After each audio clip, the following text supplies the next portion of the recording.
Tu as déjà senti ce regard qui te traverse comme si tu n'existais pas. Cette condescendance silencieuse qui te réduit avant même que tu ouvres la bouche. Le mépris laisse des traces invisibles, mais il révèle aussi une vérité brutale.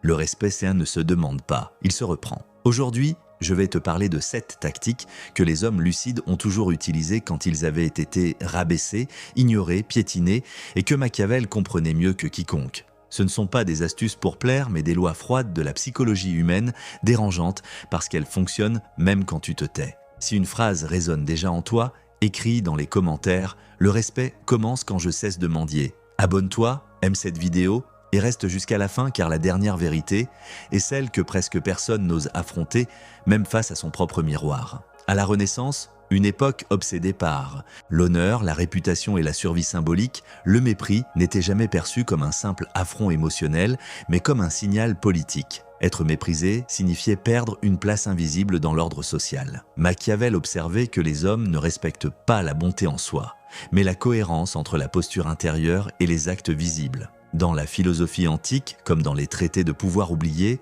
le respect était compris comme une conséquence, jamais comme une récompense morale. Cette connaissance a été déformée avec le temps, remplacée par l'illusion moderne que l'humilité suffit à être reconnue. Pourtant, nos blessures contemporaines, humiliation silencieuse, exclusion sociale, invisibilité affective, proviennent exactement de cette rupture.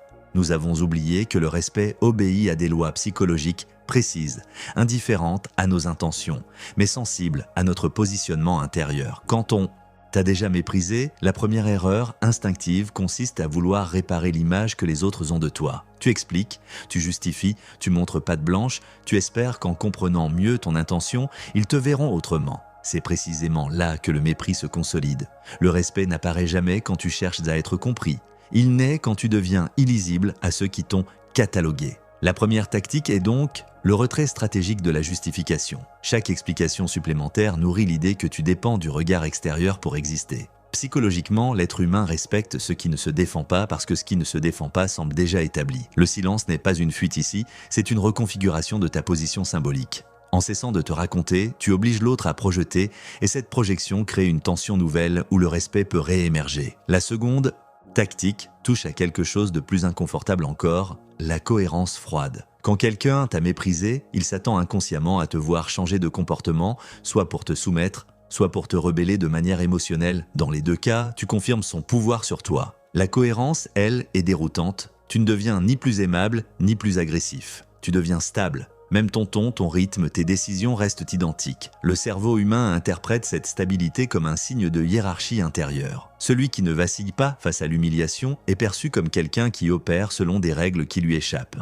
Le respect naît alors non d'une peur directe, mais d'une reconnaissance implicite de force intérieure. La troisième tactique est liée à la rareté de ton accès émotionnel. Le mépris prospère là où l'accès est gratuit. Quand quelqu'un peut t'atteindre facilement, provoquer une réaction, un regard, une explication, il apprend que ton monde intérieur est à sa portée. Retirer cet accès ne signifie pas devenir froid ou distant de manière théâtrale, mais réorienter ton énergie vers ce qui ne dépend pas de cette personne. Moins tu réagis à ce qui ne t'élève pas, plus tu augmentes ta valeur perçue. La psychologie de la rareté est brutale mais constante.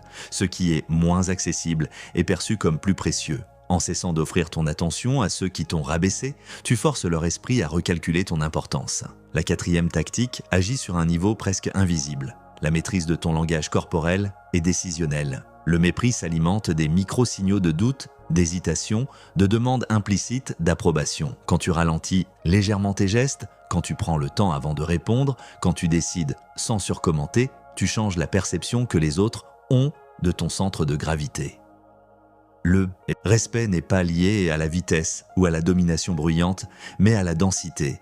Une parole posée, un refus calme, une décision non négociée valent-ils plus que 1000 discours affirmatifs. Tu ne cherches pas à impressionner, tu occupes ton espace sans demander la permission.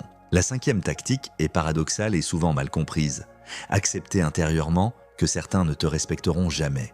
Tant que tu nourris l'espoir secret de convaincre tout le monde, tu restes vulnérable. Le jour où tu intègres profondément que le respect n'est pas universel mais sélectif, tu changes de posture. Tu n'agis plus pour être validé par ceux qui t'ont méprisé, tu agis pour rester aligné avec ta propre loi intérieure. Cette acceptation crée une liberté psychologique immense. Et cette liberté est perceptible. Les êtres humains ressentent instinctivement quand quelqu'un n'a plus besoin d'eux pour se définir. C'est souvent à ce moment précis que le respect revient, non parce que tu l'as cherché, mais parce que tu l'as rendu inutile. La 6e tactique touche au temps. Le mépris est souvent immédiat, impulsif, lié à une lecture superficielle. Le respect, lui, se construit dans la durée par l'observation répétée de tes actes. Continuer à avancer, à progresser, à t'améliorer sans jamais faire référence aux humiliations passées est profondément déstabilisant pour ceux qui t'ont sous-estimé. Le temps agit comme un révélateur, et plus tu incarnes une trajectoire claire, plus le mépris initial apparaît comme une erreur de jugement.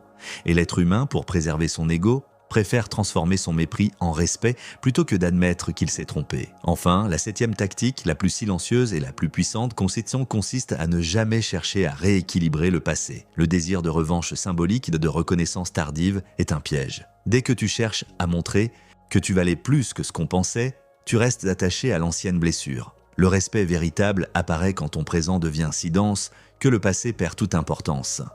À ce stade, même ceux qui t'ont méprisé sentent que quelque chose s'est déplacé. Tu n'es plus dans la réaction, tu es dans l'incarnation. Et c'est là que s'opère le basculement le plus profond. Le respect n'est plus une réponse à ton histoire. Il devient une conséquence naturelle de ta présence. Il existe un niveau plus profond, souvent invisible, où le respect ne se joue plus sur ce que tu fais, mais sur ce que tu incarnes malgré toi. Quand quelqu'un t'a méprisé, il ne t'a pas seulement jugé sur tes actes passés, il t'a enfermé dans une narration mentale, une identité figée, prévisible, inférieure. La véritable bascule se produit quand tu cesses de combattre cette narration et que tu la laisses mourir d'elle-même. C'est ici que Machiavel était radicalement en avance sur son temps. Il avait compris que le pouvoir réel ne consiste pas à corriger la perception des autres, mais à la rendre obsolète. Tant que tu réagis à l'image qu'on a de toi, tu confirmes son existence. Le respect profond naît quand ton évolution intérieure crée un décalage si fort que l'ancienne image ne tient plus debout, même sans confrontation. Un des paradoxes les plus difficiles à accepter est celui-ci. Plus tu cherches à être perçu comme respectable, moins tu le deviens. Le respect ne se transmet pas par intention, mais par friction. Les sociétés modernes ont appris aux individus à performer une image de confiance, à afficher des signes extérieurs de valeur, à se vendre en permanence. Mais cette mise en scène permanente épuise l'âme et trahit une insécurité subtile que les autres perçoivent immédiatement. Celui qui force l'admiration dévoile involontairement sa dépendance au regard extérieur. Et l'inverse, celui qui avance avec une forme de détachement presque indifférent crée une tension psychologique. Pourquoi n'essaie-t-il pas de prouver sa valeur? Cette question ouvre une brèche dans laquelle le respect s'installe. Le mépris est souvent alimenté par une illusion collective, celle que l'accès émotionnel donne du pouvoir. En réalité, plus quelqu'un peut lire tes émotions, plus il croit pouvoir te contrôler. Dans cette seconde phase de transformation, il ne s'agit plus seulement de réduire tes réactions visibles, mais de transformer ton rapport intérieur à l'approbation. Tant que tu espères secrètement être reconnu par ceux qui t'ont rabaissé, une partie de toi leur appartient encore. Le jour où tu réalises que leur reconnaissance ne changerait rien à ta trajectoire, tu récupères un territoire psychique immense. Et ce territoire se ressent. Les êtres humains ne respectent pas seulement la force, ils respectent l'indépendance psychologique. Un autre piège subtil est celui de la moralisation. Après avoir été méprisé, il est tentant de se réfugier dans une supériorité morale, de se dire que l'autre est injuste, ignorant, toxique. Cette posture apaise temporairement l'ego blessé, mais elle ne crée jamais le respect. Elle enferme même dans un rôle de victime éclairée, silencieusement amère. Machiavel l'avait compris avec une lucidité brutale. Le monde ne récompense pas la justesse morale, il répond à la clarté de position. Tant que tu cherches à être moralement au-dessus de ceux qui t'ont méprisé, tu restes en relation avec eux. Le respect commence quand tu n'as plus besoin de te comparer. Il y a aussi un fait rarement évoqué. Le mépris révèle souvent une faiblesse momentanée, pas une valeur définitive. Beaucoup de gens méprisent, non pas parce que tu es inférieur, mais parce que tu étais lisible, accessible ou en transition. Le danger est de confondre un moment de vulnérabilité avec une identité permanente. La transformation intérieure consiste précisément à ne plus laisser les autres définir le sens de tes phases. Quand tu acceptes que certaines périodes de ta vie soient invisibles, maladroites, silencieuses, tu te libères de la honte. Et cette absence de honte modifie radicalement ta présence. Celui qui n'a plus honte de son passé devient imprévisible, et l'imprévisible impose naturellement le respect. Un élément souvent ignoré est le rapport au conflit. Beaucoup pensent que forcer le respect passe par l'affrontement, la confrontation directe, la mise au point tardive. En réalité, le conflit explicite est souvent un aveu d'impuissance. Celui qui est réellement solide n'a pas besoin de corriger publiquement le mépris, il le laisse se dissoudre face à la constance de sa trajectoire. Refuser certains jeux, certaines discussions, certaines justifications est une forme de domination silencieuse. Tu choisis où ton énergie circule, et ce choix devient ton langage le plus puissant. Enfin, il faut aborder une vérité que peu acceptent. Certaines personnes ne te respecteront que lorsque tu ne seras plus accessible pour elles. Le respect tardif arrive souvent quand l'autre sent qu'il n'a plus de prise, plus d'influence, plus de rôle à jouer dans ta vie. Ce respect-là est ambigu, parfois teinté de regret, parfois d'admiration forcée. Et c'est ici que le dernier piège surgit, vouloir savourer ce respect tardif. Si tu t'y attardes, tu risques de retomber dans l'ancienne dynamique. La véritable victoire n'est pas d'être enfin respecté par ceux qui t'ont méprisé, mais de ne plus être affecté par leur regard, quel qu'il soit. À ce stade, quelque chose de fondamental s'est déplacé. Le respect n'est plus une réponse à une blessure, mais une conséquence secondaire de ton alignement intérieur. Tu ne cherches plus à corriger le monde, tu t'ordonnes toi-même. Et paradoxalement, c'est cette indifférence lucide, calme, presque dérangeante, qui force le respect le plus durable. Transformer ces principes en réalité quotidienne ne demande pas de devenir quelqu'un d'autre, mais d'appliquer avec rigueur une discipline intérieure souvent négligée. La première pratique consiste à instaurer un jeûne de justification. Pendant plusieurs jours, observe combien de fois tu ressens l'envie d'expliquer tes choix, ton passé ou tes intentions. À chaque impulsion, suspends la parole, non par arrogance mais par maîtrise. Tu découvriras rapidement que la plupart des explications ne servent pas à clarifier mais à rassurer. En supprimant ce réflexe, tu renforces ton axe intérieur et tu laisses les autres, réapprendre à te lire sans mode d'emploi. Cette absence volontaire de commentaires crée un espace où le respect peut émerger sans être sollicité. La deuxième pratique est un rituel de cohérence quotidienne. Choisis quelques comportements simples que tu maintiendras coûte que coûte, indépendamment des réactions extérieures. Ton ton de voix, ton rythme de réponse, ta ponctualité, ta manière de dire non. Rien d'excessif, mais une constance presque ennuyeuse. La cohérence répétée agit comme un message silencieux adressé à l'inconscient collectif. Tu n'es pas réactif, tu es structuré. Les gens ne respectent pas ce qui brille ponctuellement, ils respectent ce qui ne tremble pas dans la durée. La troisième pratique touche à la gestion de ton attention. Chaque jour, décide consciemment à qui et à quoi tu donnes ton énergie émotionnelle. Le respect commence quand ton attention devient sélective. Si quelqu'un t'a méprisé, cesse de nourrir cette relation par des micro-réactions, même intérieures. Redirige ton attention vers ce qui te construit réellement. Ton travail, ton corps, ton apprentissage, ton silence. Ce déplacement est perceptible. L'être humain sent quand il n'est plus au centre du monde intérieur de quelqu'un et cette perte d'accès déclenche souvent un réajustement du regard. La quatrième pratique est corporelle et souvent sous-estimée. Le respect passe par le corps avant les mots. Ralentis légèrement tes mouvements, ancre-toi physiquement quand tu parles. Respire plus bas, plus profondément. Ne remplis pas les silences. Cette présence calme agit comme un signal de sécurité intérieure. Le corps qui ne se presse pas, qui ne s'agite pas, qui ne cherche pas à convaincre, impose une forme d'autorité naturelle. Ce n'est pas une posture à jouer, mais un état à habiter. Plus ton corps est posé, moins ton esprit cherche l'approbation. La cinquième pratique est un exercice mental exigeant. Accepter consciemment de ne pas être respecté par tous. Chaque jour, rappelle-toi que le respect n'est pas un droit universel, mais une conséquence contextuelle. Visualise certaines personnes qui ne te reconnaîtront jamais et accepte-le sans amertume. Cette acceptation dissout une grande partie de la tension intérieure. Quand tu n'attends plus rien de certains regards, tu récupères une liberté psychique immense. Et cette liberté est souvent ce qui transforme le mépris en respect, paradoxalement. La sixième pratique est liée au temps et à la trajectoire. Engage-toi dans une progression silencieuse et mesurable. Apprends, améliore-toi, affine-toi sans annoncer ton évolution. Le progrès discret est profondément déstabilisant pour ceux qui t'ont figé dans une image passée. Le respect tardif naît souvent de l'observation répétée d'une transformation qui ne demande ni validation ni applaudissement. Continue à avancer même quand personne ne regarde, surtout quand personne ne regarde. La septième pratique est peut-être la plus difficile, renoncer à la revanche symbolique.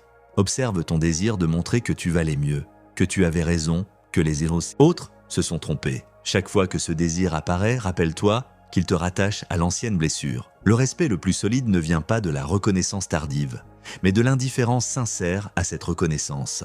Quand ton présent devient plus important que la réparation du passé, quelque chose se libère définitivement. Il y aura des obstacles. Ton ego cherchera parfois à reprendre le contrôle, à provoquer une réaction, à tester si l'autre a changé de regard. Résiste à cette tentation. Chaque test te ramène dans l'ancien jeu. Reste dans l'incarnation, pas dans la vérification. Le respect n'aime pas être observé, il apparaît quand on ne le guette plus. Enfin, intègre cette vérité simple. Tu ne forces pas le respect par la confrontation, mais par la densité de ta présence. Plus tu es aligné, plus tu deviens silencieusement incontournable. Ce n'est pas une technique sociale, c'est une transformation intérieure qui finit toujours par se refléter à l'extérieur. Si tu regardes bien tout ce que nous avons traversé ensemble, une vérité s'impose avec une clarté presque dérangeante.